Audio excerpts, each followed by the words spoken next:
Խություն կա, որ կուզեմ տրամադրեմ, որոնք գիտեմ մեզ տնտեսվարողներին հետաքրքրում են, այնուհետև եթե հարցեր կլինեն, կպատասխանեմ մյուս հարցերին։ Առաջինը կառավարությունը այսօր ընդունեց մի կարևոր նախագիծ, որը վերաբերում է գյուղատնտեսական լիզինգին, մասնավորապես լիզինգի ծրագրով մենք ունենք բազմաթիվ ֆերմերային տնտեսություններ, խոշոր տնտեսություններ հատկապես ինստիտուցիոնալ, որոնք վաղուց չէին կարողանում ցավոք սրտի օգտվել մեր ծրագրից, որովհետև ծրագիրը ուներ սահմանաչափ 250 միլիոն դրամից ավել գյուղտեխնիկա գնելուց հետո արդեն տոկոսները չէր փոխհատուցվում։ Մենք այսօր այդ շեմը բարձրացրինք 500 միլիոն դրամի եւ սա նաեւ շատ լավ առիթ է մեր տնտեսվարողներին ցույց տալու եւս մեկ անգամ հիշեցնելու, որ այդպիսի ծրագիր ունենք, օրինակ մեր գյուղաբնակ քաղաքացիներին կարող եմ տեղեկացնել, որ 6.4 միլիոն դրամից սկսած տրակտորներ գոյություն ունեն եւ իրենք ընդամենը պետք է վճարեն այդ 6.4 միլիոնի 20% կանխավճարը 1.280.000 դրամը եւ մնացածը եթե սահմանամերձ վայրերում են իրենք ապրում, ապա 5 տարվա ընթացքում, այսպես ասած, մաս-մաս պետք է վճարեն, բոլոր տոկոսները պետությունը իրենց տեղ կվճարի, իսկ ոչ սահմանամերձում 14%-ային կետից 12-ն է պետությունը վճարում, ընդամենը 2%-ային կետ, որը մի քանի հազար դրամից մինչև մի քանի տասնյակ հազար դրամ է կազմում ընդամենը, հետեւաբար շատ մատչելի հնարավորություն է եւ լավ առիթ է, ես կուզեմ դրա մասին բարձրաձայնենք։ Երկրորդը ուզում եմ խոսել բնության աղետի մասին, կարկուտի մասին, որը մեր գյուղացիներին բնականաբար շատ մտահոգում է, շատ մեծ վնասներ է տվել մեր գյուղատնտեսությանը, մասնավորապես Արարատի, Արմավիրի, Արագածոտնի եւ այլ մարզերում եղել են կարկուտներ տարբեր տեղերում։ Առաջիկայում շաբաթ օրը ես նախորդիվ եղել եմ Արարատի մարզում, շաբաթ օրը ամբողջ օրը պլանավորված է, որ կլինեմ Արագածոտնի մարզում, մյուս բոլոր տեղերում։ Հիմա մեր աշխատանքային խմբերը մարզպետարանների, համայնքների նախարարության հետ ակտիվորեն աշխատանքի մեջ են վնասների գույքագրման համար, որից հետո արդեն համապատասխան որոշումներ կընդունվեն, կհասկանանք ինչպես կարող ենք ուրեմն փորձենք, որպեսզի աջակցենք մեր քաղաքացիներին, որպեսզի մեր գյուղատնտեսության կայուն զարգացման տեմպը չվնասենք, սա երկրորդ նորությունն է եւ երրորդ նորությունը շատ լավ, ասում եմ հաշվարկներ կան, բայց տեղ է եղել, որ օրինակ գյուղ կա 3 է եկել կարկուտը, ո՞վ չէ։ Ասենք օրինակ մի մարզում, մի գյուղում 3 եղել է։ Ընդ որում գյուղի մի մասում, ասենք, այսինքն դա ինքը ցավոք սրտի բնական աղետ է, որը ինքը դինամիկայի մեջ է։ Հակակարգտային կայանները աշխատում են, բայց հակակարգտային կայանների արդյունավետության մասով պետք է նշել, որ հետեւյալ իրավիճակ կա։ Կան ամպեր, հենց գիտականորեն ապացուցված է, որոնց այդ թնդանոթային համակարգերը իրենց արդյունավետությունը 100% չէ։ Այսինքն կան ամպեր, որոնց դեպքում 100%-անոց է ու բազմաթիվ դեպքեր է լինում, որ իրանք փրկում են իրավիճակը, մենք դրանց մասին չգիտենք, չենք խոսում, շատ լավ։ Այո, կրակել են, ես չեմ հանդիպել բացի Արարատի մարզի մեկ բնակավայրից, որտեղ մասնագետների կարծիքով պատասխանատուների ներկայացմամբ, այսպես ասած, շատ ուժեղ անձրևային հոսք է սկզբում եղել, որի արդյունքում խնդրեմ է առաջացել սարքի հետ, եւ սարքը ըստ էության չի աշխատել, 1 թե 2 գյուղում եղել է այդպիսի բան, Արարատի մարզում իմ այցելության ժամանակ պարզեցինք, բայց դրա փոխարեն օրինակ կողքի 63 ուրեմն համակարգերը ամբողջությամբ աշխատել էին, այսինքն այդ մեծ հաշվով նման բաներ կարող են լինել, բայց դրանք փոքր են։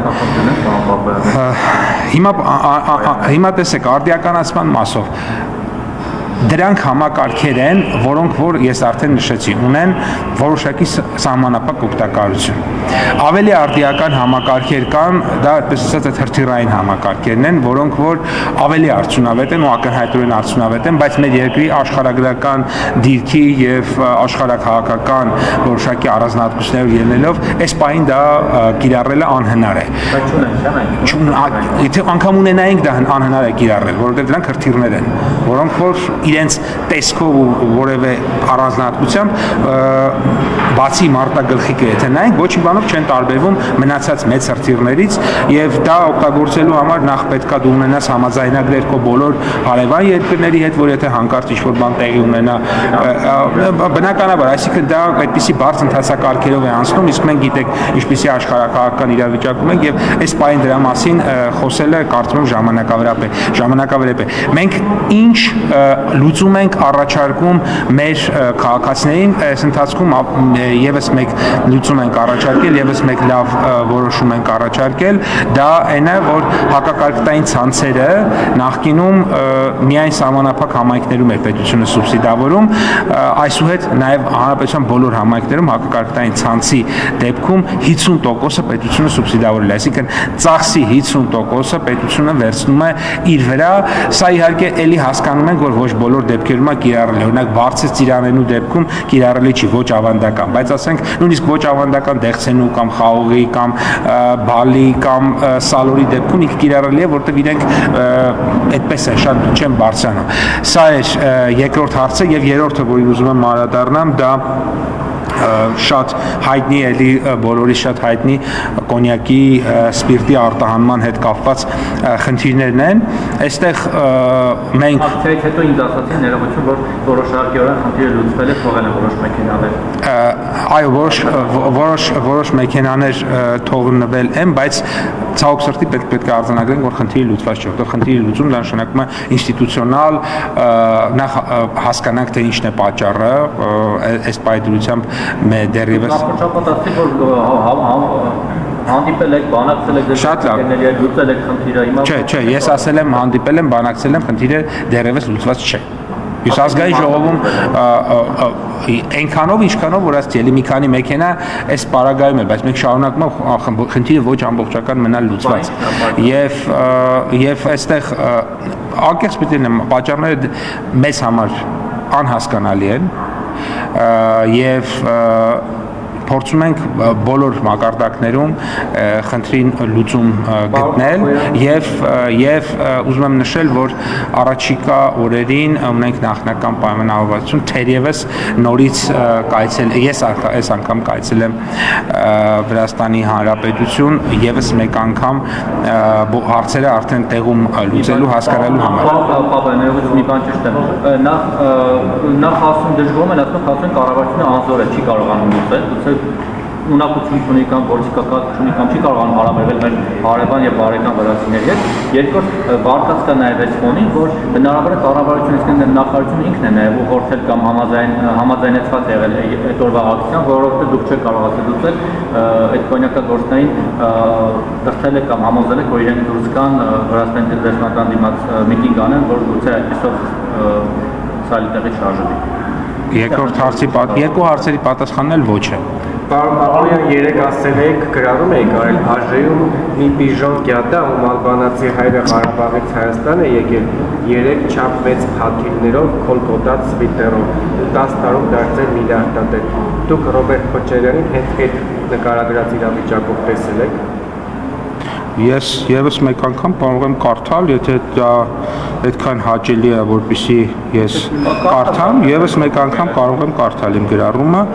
Այսօր ազգային ժողովում մի պիժոն գյադա, ում ալբանացի հայրը Ղարաբաղից Հայաստան է եկել 3 չափ մեծ փաթիլներով, քոլկոտած սվիտերով 10 տարում դարձել է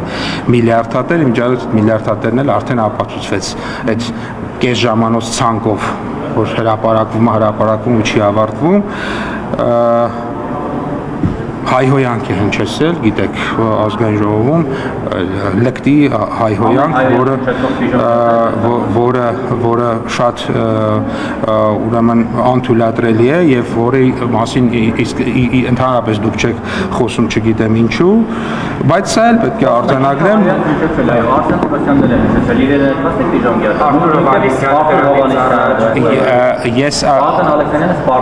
Ուրեմն ես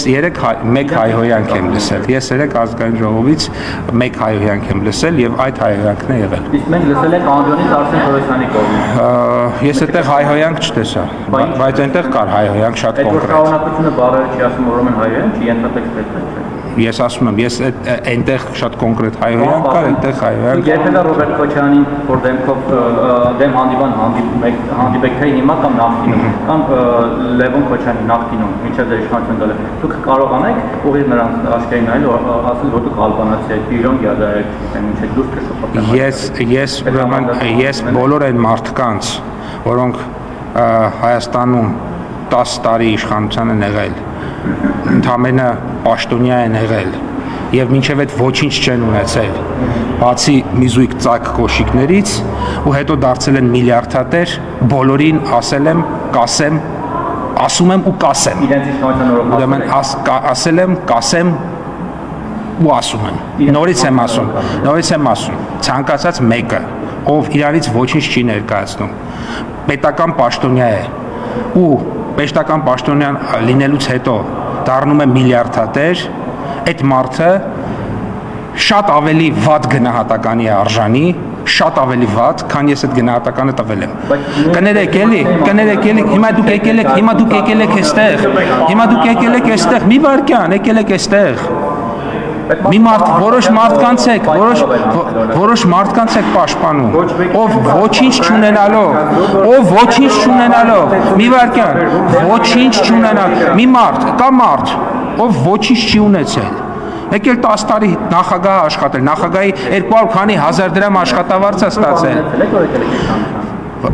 Ես էլ ոչինչ չունեմ, ես ոչինչ չունեմ եւ ոչինչ չեմ ունեցել, այս մարդիկ ոչինչ չեն ունեցել, հիմա ունեն մի հատ գույքերի ցանկ ու միլիարդավոր դրամների ու եսի մինչերի ցանկ, որ սենց կարդում ես, հիմա սենց կարդում են ժամերով,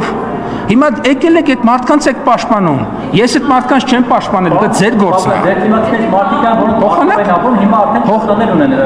Ուրեմն Ժողովուրդ ջան, մի իրավիճակ է, երբ որ մարդը վարձով էր ապրում, ունի մի հատ տուն, մի իրավիճակ է, երբ որ մարդը վարձով էր ապրում, ունի, չգիտեմ, մի քանի կազմակերպությունների մեծ մասնաբաժիններ, մի 10-15 հատ անշարժ գույք, մեկի գինը 4 միլիարդ դրամ, մեկինը 2 միլիարդ դրամ, մեկինը այսքան եւ այլն, մեկ եւ հետնել ասենք բանկային հաշիվ, որտեղ օրինակ մի քանի տասնյակ միլիարդ դրամ փող կա։ Ես ասում եմ, եթե դուք դա պաշտպանում եք, դա ձեր գործն է, ես դա դատապարտում եմ, որովհետեւ այդ միլիարդները այս մարդկանցից գողացած գումարներ է։ Պարզա դա ձեզ։ Շատ լավ։ Հետևաբար, ուրեմն Արցախյան պատերազմից անցած լինելը ոչ մեկի համար արդարացում չի, որ ինքը լինի գող, կոռումպացված մարդ ու պետությունից է։ Ուրեմն ես ասում եմ, դա որևէ մեկին ինդուլգենցիա չի տալիս, 200,000, 250,000 դրամ աշխատավարձով ունենալ, ասենք 20 միլիարդ դրամի բանկային հաշիվ։ Հասկանալի է սա պարզ։ Ես ասում եմ այն, ինչ որ ասեցի։ Իսկ սա արդեն փաստը գրված, դատախազությունը դրա մասին հրապարակում արել։ Եթե որևէ մեկը դրա հետ կապված պրոբլեմ ունի, թող գնա դատախազությունում հակառակը ապացուցի։ Պարզ է, իսկ ապօրինի գույքի մասին օրենքը մտել է ուժի մեջ եւ ավելորդ ջղաձգումները որևէ մեկին, այդ թվում նաեւ այդ ընտանիքի անդամներին չեն փրկելու։ Շնորհակալություն։ Իշխանապողությունից հետո եթե պարզվի ձեր իշխանությունը